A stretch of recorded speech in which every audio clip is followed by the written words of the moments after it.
We are at a point where we're physically and mentally exhausted. Post-traumatic stress had set in. I couldn't go to work.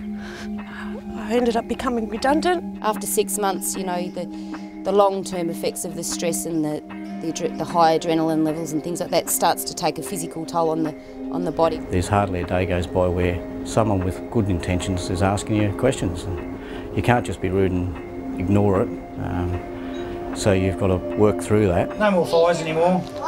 You know, I can't personally keep on going like this.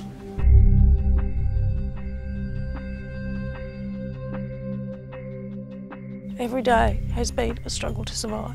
The fire was big, but at that stage we didn't realise it was going to impact our town the way it did. There's a lot of people in the workshops that have experienced very directly significant loss. They've been grieving, they've been very distressed, they've lost their own livelihood and income. What we often see is people have to push aside the grief in order to deal with practical problems.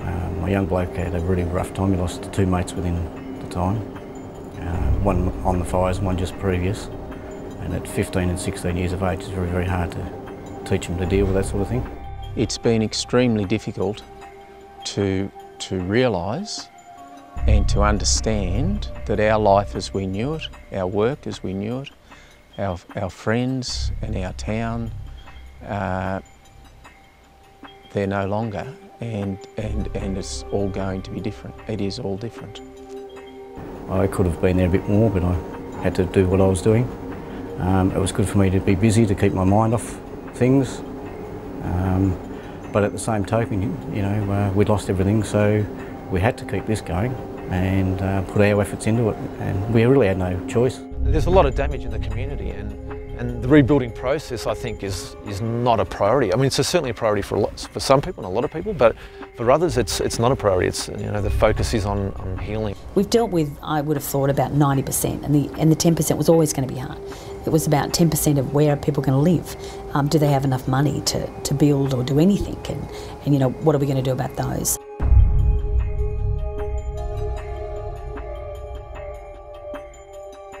It does get frustrating with local shire and government. You climb up 6 steps, you fall back 5. Climb up that 5 and you might go back another 2. Very, very frustrating. The red tape, getting titles changed, builders wanting new contracts signed. There's new regulations coming in every day, so trying to comply with the new regulations is a hard thing. I've never built a house. I had no idea what I was up for. It takes a lot longer than you anticipate. It takes a lot more knowledge than you have, so you have to constantly be learning. I was hoping it would be built well and truly before this stage. 10 months on from the fire and the thing still isn't finished.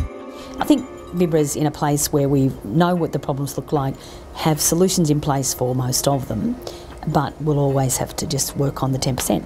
And I guess you're going to have to work to a model that says you're not going to please everybody. I got, like a lot of us, you know, all the main grants, but the ones that really mattered, like some of your contents and all that, when I I wrote a letter to the powers to be. Their reply was, if I wanted anything, I was to go and see the person that I was renting from, and which I thought was a bit of a cop-out. People have said to me, but we're tired of fighting.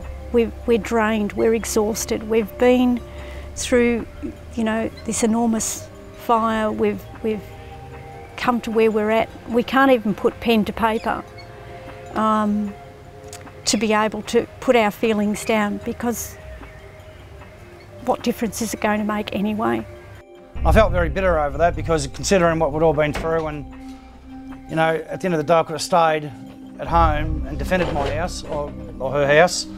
You know, I'm not of the view that you're ever going to satisfy everybody, and you're just going to do the best you can under the circumstances with what funds you've got or what resources you've got to be able to meet most of those people's needs.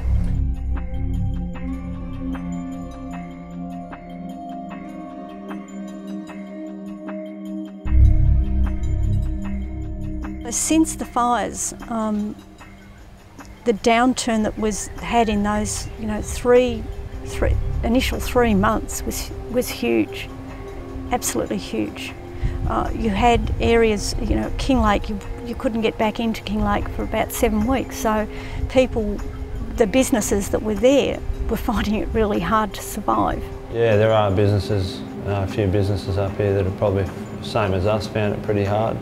Their business has doubled or tripled since the fire, and it's consistently like that. People may look out from the outside in and say, oh, they're doing well, they've got plenty. Look, we had stages where it was just absolutely silly business, and we just couldn't keep up with it. People probably thinking, oh, they're selling because they're going badly. It's probably the opposite. I always recall one of our young lasses going to a table, and the woman was obviously distraught that she hadn't had her meal yet, and it sort of suggested that we should get more staff, to which the lass replied, and I won't have the quote quite right, but it'd be something like, well, if they hadn't lost their houses and have left the area because they've got no home, we might have staff to choose. It's actually because we've all gone through the fire, and you know, a few of us have had hideous experiences, and then you just hit the ground running.